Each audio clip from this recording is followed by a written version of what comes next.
There are so many scammers out there trying to tell you that you can make easy money.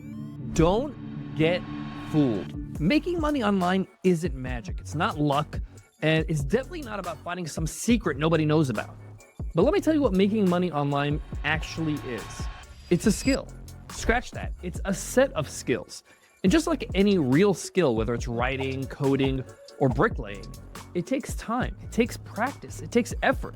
So be on the lookout if somebody tells you that they have a shortcut to instant wealth online.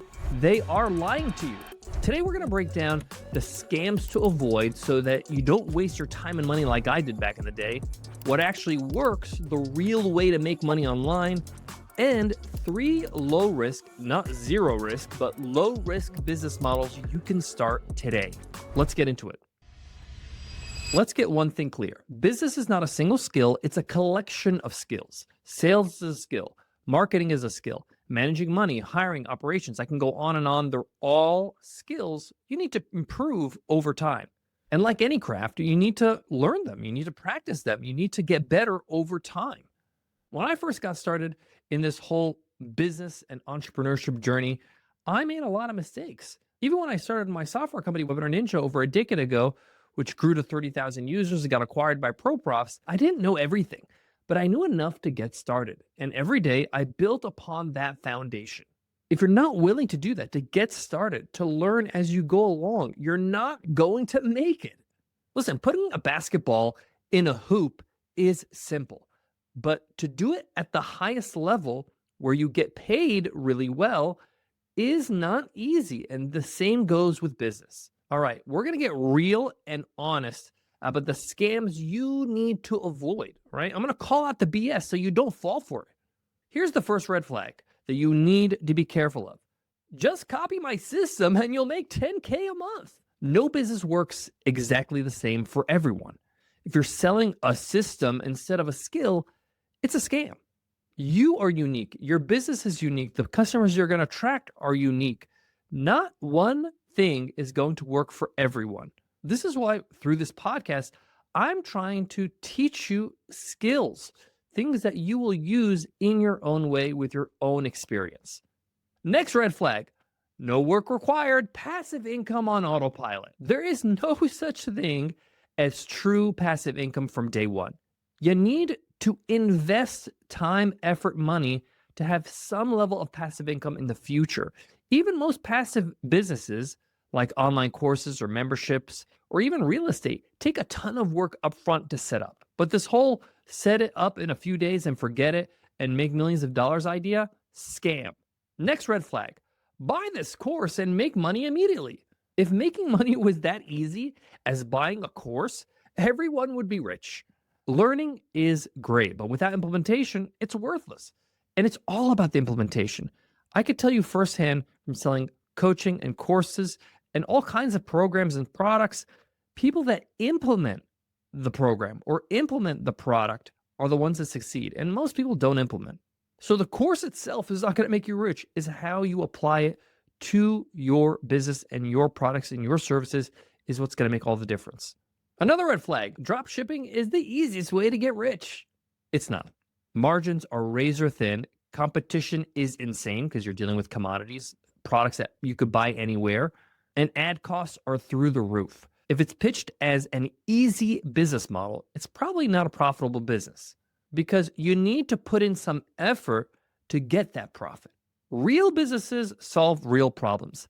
Scams sell shortcuts. So anytime you see somebody telling you this is a shortcut to do this is a hack, don't believe it. So what actually does work? Let's break it down. Let's strip down what a business is to its core fundamentals. A real successful business does 3 things. Just 3 things, okay? Number 1, it offers something that people already want, okay? Very simple. You sell something that people want. Whether they need it or want it or desire it, they are willing to buy it. Too many people are offering things that people just don't want and they're struggling or they're kind of meh about.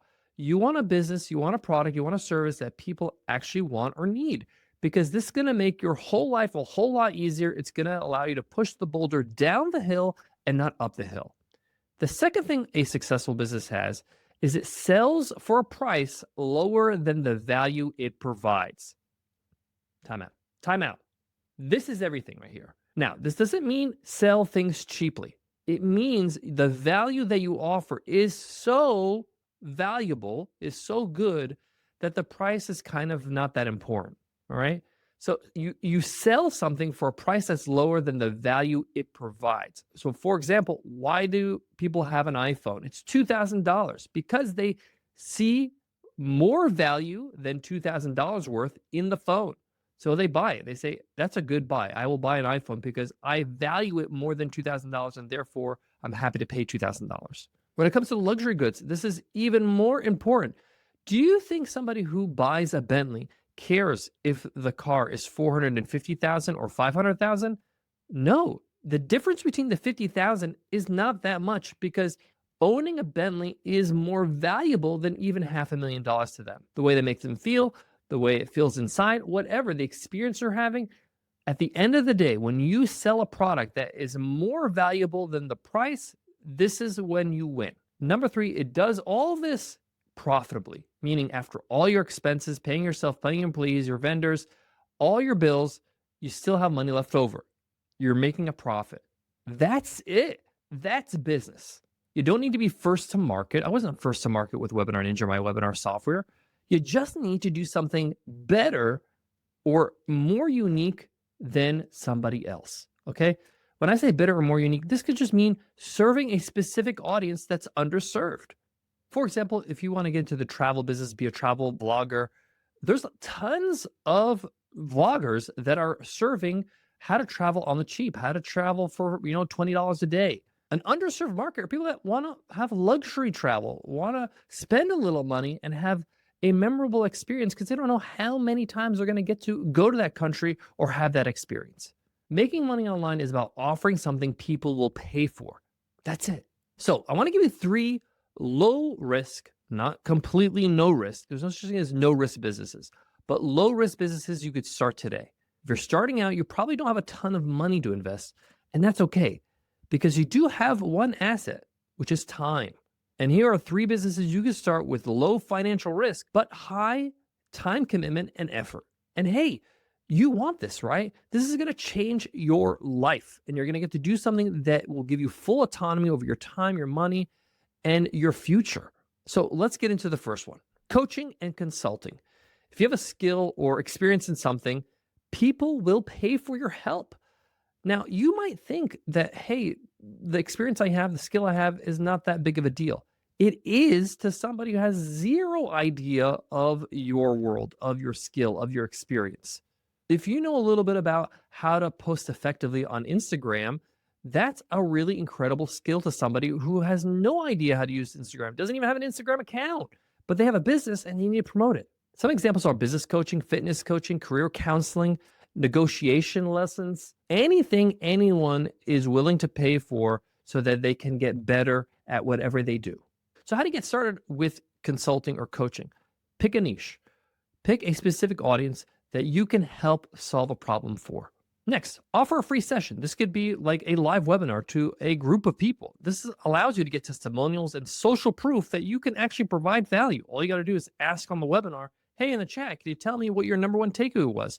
What was your favorite part of today's session? How did today's session help you in any way? Next, charge for clarity, not complexity. Help people get results, not just give them advice. When I was a teacher in a former career, I started coaching on the side. People needed help setting up their websites and their branding. And I started small. I started charging what I could, and I built a client base. People want to get somewhere. They want a result. And I helped them build a website that got them clients.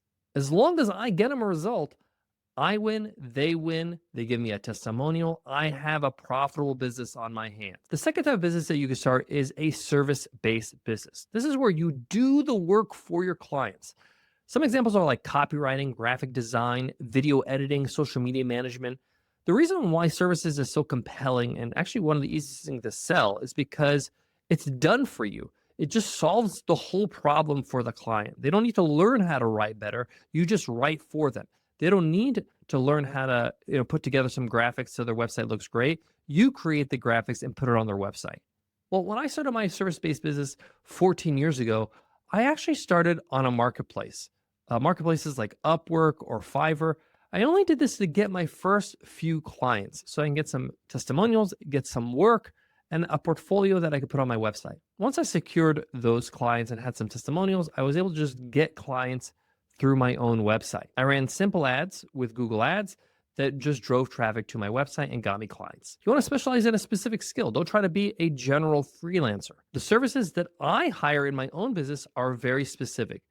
Graphic designers, developers, copywriters. They do something specific very well. And another quick tip is as you get more clients, raise your prices because you're getting more experience. You're getting better. The value you offer is more. I used to raise my prices after every new customer. So for example, let's say I charged $2,000. The next time I had a client, I charged $2,500. The next time, $3,000. At some point, I hit a ceiling. And when you hit a ceiling, you know now it's time to hire other people to do the work for you. An example is a friend of mine started editing podcasts for small creators. Within a year, he was making six figures because podcasters need editors. They need somebody to edit their podcasts. And he positioned himself as somebody that is for the creative market. The third type of business that you can start is a digital products business. This is where you create once, but sell forever. Some examples are like online courses, ebooks, templates, memberships. How do you get started? Well, teach what you know. Turn your knowledge into a sellable resource. Pre-sell before you build. Make sure people actually want your course before you build it. So maybe you can sell the course before it's available so they get like first access. You just need a sales page and an outline of what the course is all about and the results that you are looking to achieve for your clients, for your customers through the course. And once the course is out, keep improving it based on the feedback you get. A good example is my program, the $100 MBA. We pre-sold the first version that we built, and that way we were able to know the demand is there for our course. I then spent a few months creating the program, and I was able to deliver to my customers and get feedback immediately. By the way, I'm not here to sell my program. I wanted to create this video so that you make an educated decision about how you want to move forward with your business education. The point I'm making is don't build something and hope people buy it. Sell it first, then build it. Making money online isn't about luck. It's about strategy. It's about skills. It's about patience. Choose a real business model, not a get-rich-quick scheme that somebody tried to sell to you. Focus on solving real problems for real people and expect to work hard before you see big results. I think that's fair enough because here's the thing. The people who stick with it, they win. The people that look for shortcuts, they quit. So if you're in it for the long haul, you're already ahead of most people. And if you want a more detailed step-by-step guide on what it takes to quit your job and start an online business, the reality of it, then we have a detailed guide that you can download for free. It's called the Escape Plan. Just go to 100mba.net and you'll see it right there on the homepage. It's absolutely free. If this episode has helped you, hit subscribe and let us know what you think of this show, of this podcast in a review or a comment. I'm Omar Zenhom, and I'll see you in the next episode.